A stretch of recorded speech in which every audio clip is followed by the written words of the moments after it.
Good evening and welcome to the Angry Cast. This is a rant. The House of Stuff and Things. I have a lot of shit in my house. Actually, it's stuff. Because according to the late George Carlin, my shit is stuff, and everybody else's stuff is shit. It's amazing how much stuff we can acquire over a lifetime. It's amazing how many things we gather in life and think, this is important, and therefore I must hold on to it forever. I must place it in a box. I must place that box somewhere in my life where I can find it and look at it somewhere down the road. That box will be in a corner of a room in my house where I will probably not go into, and it will stay there for years. Why do we do that? Why do we gather so much stuff? I still have various bits of my life as a wee thing, stuffed in a footlocker in my garage. There are things from my childhood, my time at college in Myrtle Beach and Pittsburgh, and my life as a 23-year-old bachelor. And they are pretty much useless things, but I keep them around either because I'm too lazy to toss them out, or because if I do toss them out, somehow I will forget my life. The things that make me who I am will slip away, and I will have no memory of someday back in 1987 or 1993 that somehow particularly meant something to me at the time when I collected whatever thing that was. These memories, locked away in that footlocker, sit in the back of a garage under a bunch of stuff I've collected over the years of being a homeowner. Somehow, at some point, I convinced myself that I needed each and every one of those things in that garage. A hose, a nut, a bolt, a tie, a length of rope.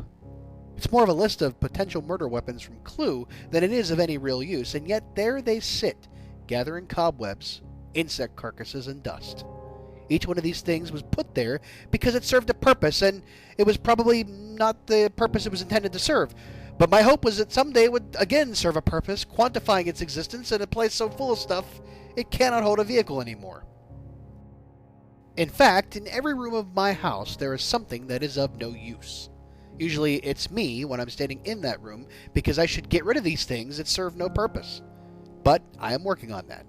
Recent changes in my life have allowed me the ability to start weeding through things that I don't need, or really want, but have just let sit in a box, on a shelf, behind a bag, in a corner of a room I hardly ever go into.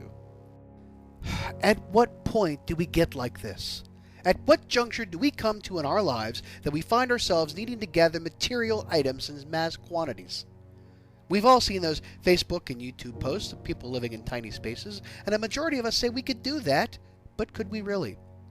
Where would all our stuff go? Where would we put all the appliances that serve one purpose and no other? That's what I want to get away from, really, things that serve no purpose.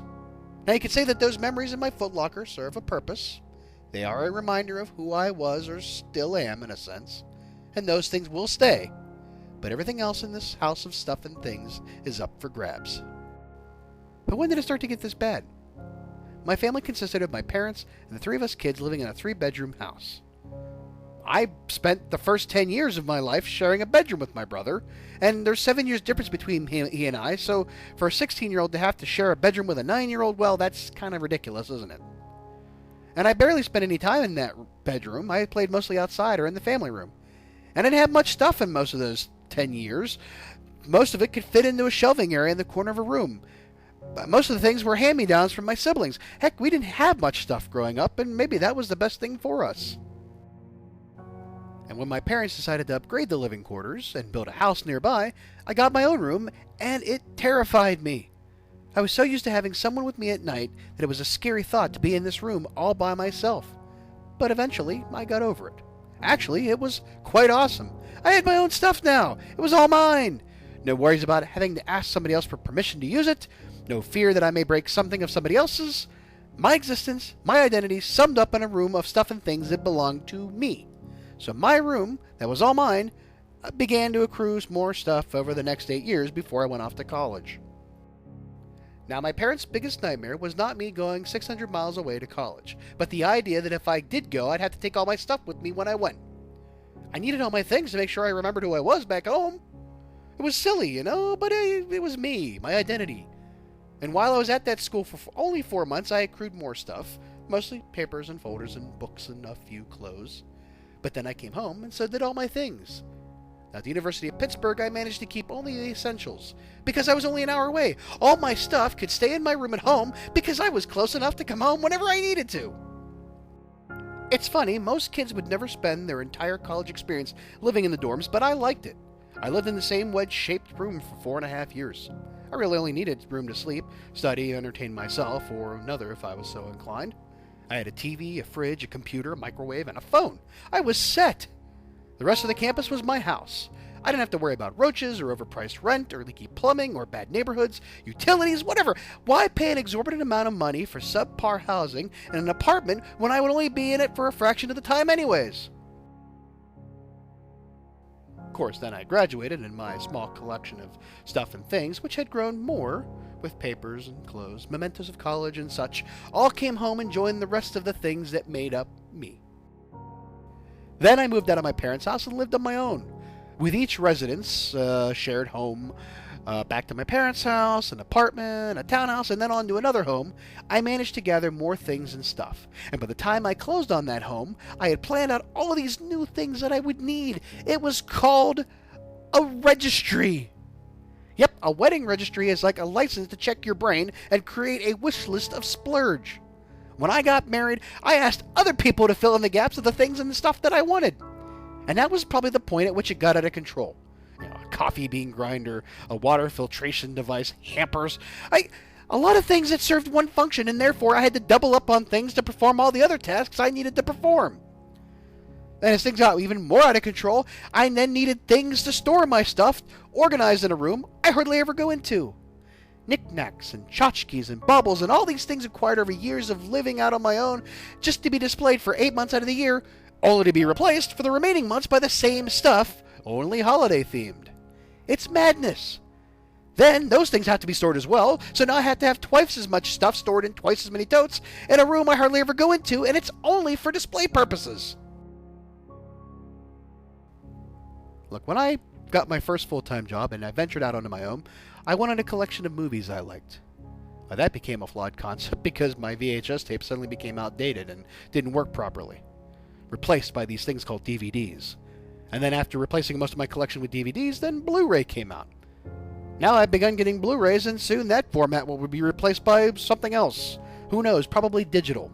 And speaking of digital, I've amassed a few, like 4, multiple terabyte drives for work stuff and things. These things take up less space, but they are vulnerable to being rendered useless if they tip over, apparently. But now I become a digital hoarder, too!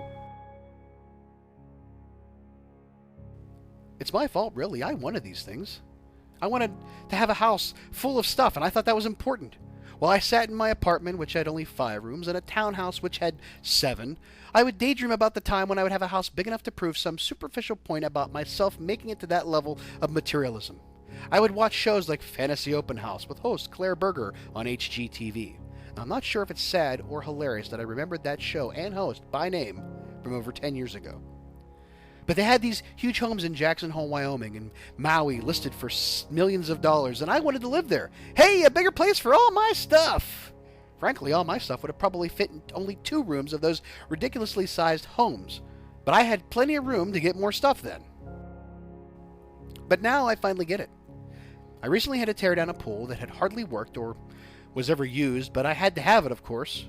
It's a pain in the ass, and I cringe at the thought that it will get stuffed into some tote and stored somewhere for the next 10 to 15 years. I have junk rooms that are filled with things I couldn't care less about, and it's like having a panic attack of chest-crushing magnitude to stand in those rooms and think, where do I even begin?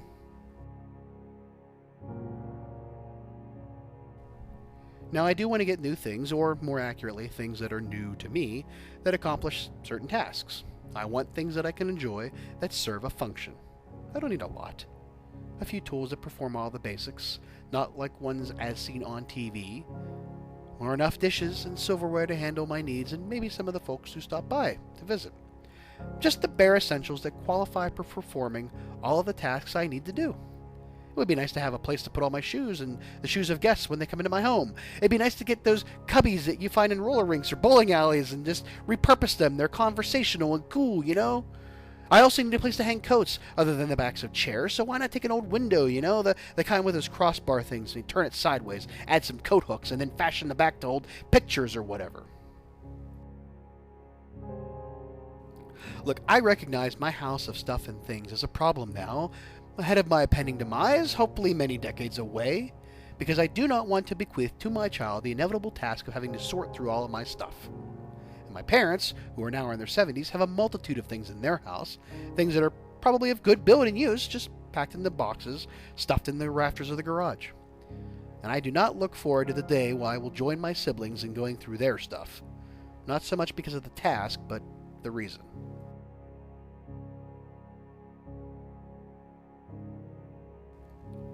Storage seems like such an insane concept. If it's not something you're going to use in the next year, then why do you have it? And as you get older, that year metric should be reduced to like 6 months or a season. As you near the end of life, perhaps it's a weekly thing. By death, your house is no longer the house of stuff and things, but the house of you. The thing which will one day be nothing. And then you, too, may be packed into something and stored somewhere. Well, and hopefully people will go there to see you on a regular basis.